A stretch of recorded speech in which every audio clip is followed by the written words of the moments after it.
Turning gear engine 1A660.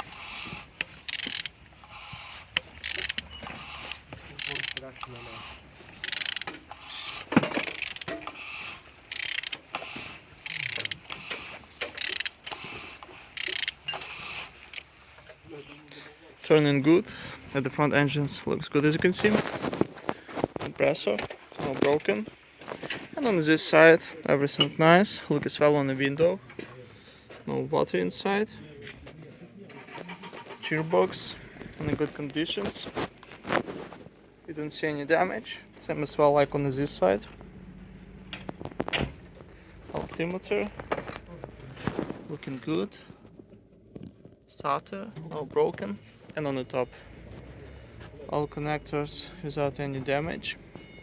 Plastics cover looks good. And on the bottom, no cracks, no leaks. And turning your engine 1A660.